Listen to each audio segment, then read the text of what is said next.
All right.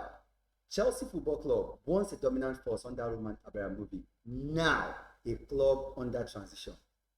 Since Todd Boehly and the Clearlake Capital took over the club, they've spent £1 billion. I repeat, £1 billion. And in this process, they have changed multiple managers. They are faced with massive struggle on the pitch, but Chelsea is heading towards Islam. My question is Chelsea moving towards success or failure? In this video, we're going to be looking at the breakdown of the Chelsea's post-Abramovich era, from wide transfers to managerial instabilities, and the future, what the future holds for the Blues. So, looking at this story, we're going to start from the segment of the ownership change. Now, we all know that Abramovich left Chelsea a couple of years back, political issues, and he had to leave the club, and then the consortium took over Chelsea. Now, he was forced to leave in 2002 due to the UK sanction, which we don't want to get into. The problem is that Todd Boehly and Clearlake Capital came in as the new owner, and they acquired Chelsea for what it is at that point in time. And if I'm not mistaken, in that particular transfer, we saw that they took over Chelsea just to change whatever in order for things to run right in Chelsea, and they took over Chelsea for about 4.25 billion pounds. Then when they acquired it, but after they did this, a lot has gone after that. Immediately they took over, we moved on. I think the next key point that we noticed was the transfer chaos, the transfer market chaos. What Chelsea did, and immediately the consumption took over. What Chelsea started doing was that Chelsea started spending.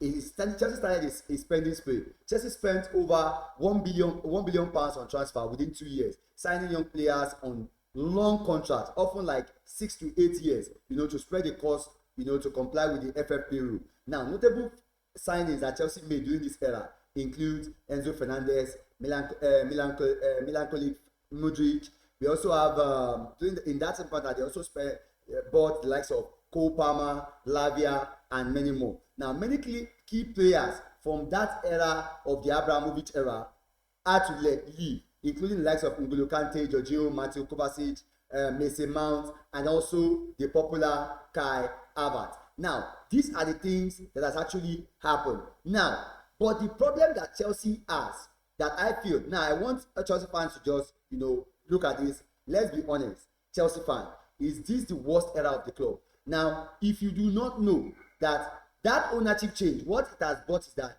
it changed you from a kind of a club that is always, like that kind of club that we always say, we want this and we get there. I remember when Chelsea wanted Shevchenko, all they needed to do was we want this player, we get there. He changed Chelsea's model from pick and buy, you understand, to a kind of club that we now have to, buy and look for profits. It changed you from that era of the spoiled brats era, where we call Chelsea the spoiled brat, whereby they get everything they want, to the era whereby they now need to actually do something to actually self-sustain. And that was what led to the fact that in transfer market they were trying to outsmart the whole of Europe, signing player to long contracts, and also not after signing them to long contract, also they also try to acquire talents from different segments. Now, my question is, all these aggressive spending and long-time contract strategies, let me ask Chelsea fan, do you think this will still work?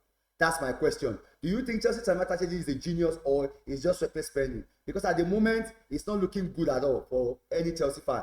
If you will be honest, I am very sure this aggressive spending is not good. I would like to just know your comment. Please leave your comments in the question if you think Chelsea spending spree is actually, on that. Now, I also want you to know, since the new owner, do you think the shift from the billionaire-backed system, which Chelsea was operating before, is better, or do you think the new self-sustainable and investment-led strategy that Todd Boehly and the consortium are trying to bring up, how far do you think it will work for you? being a Chelsea fan. I would like to know what Chelsea fan feel about this. And moving on, the next issue that Chelsea faced was the issue of manager merry-go-round. Now, I'm trying my best as possible not to, be biased about this and just be truthful of what I think about Chelsea's situation. Now, the manager merry-go-round, you notice that a lot of managers had come in, the likes of Thomas Tuchel, the likes of Graham Potter, the likes of Frank Lampard, the likes of Pochettino, and all the other managers that has actually come on have been there, and they have all failed. Now, my question is, Tuchel got sacked in the UEFA Champions League. After winning the UEFA Champions League, he still got sacked. Graham Potter's failure, in his short regime, what do you think? I'd like to hear from Chelsea. I would like to know. Lampard came in, to steady the ship, but also he has to leave. Pochettino, and his challenges, he had to leave. Now, my question is, the new person, Enzo Maresca, what do you guys think? Is he going to be able to handle the job? Or what is your opinion about Chelsea? Please put it in the comment section. Now, on the field struggles and tactics, let's understand this. Despite all the talent, none of them has been able to, show this leadership, attributes like that of like that which Chelsea needed. When they have N'Golo Kante, Jorginho, and Mount, and the rest of them, there has been leaders in that particular team. But now, I don't think all the system that they have employed to work is working. That is my own idea and my own ideology for this matter. Now, overall, in the what is next for Chelsea? Now, can Maresca turn things around? That is the first thing I want to know. Oh, we need to replace Maresca. As Chelsea fan, what do you think? Now, Chelsea with a young squad, yes, and with this their spending backfire. That's number one. Number two, top 4 chances. Will they still be able to make the top 4? I would like to know. And my final thought, Chelsea's at the crossroad, and they will, will they rise again? Will they continue to struggle? What do you think? Let me know this in the comment section. Is Chelsea smart rebuilding this way, or they are heading for disaster? Put your comment in the comment section. I would like to know what you think about Chelsea. Don't forget to smash the like, subscribe on the video. 119 subscriber. Make sure we hit the 200 mark. Big up everybody. I'll see you on the next one.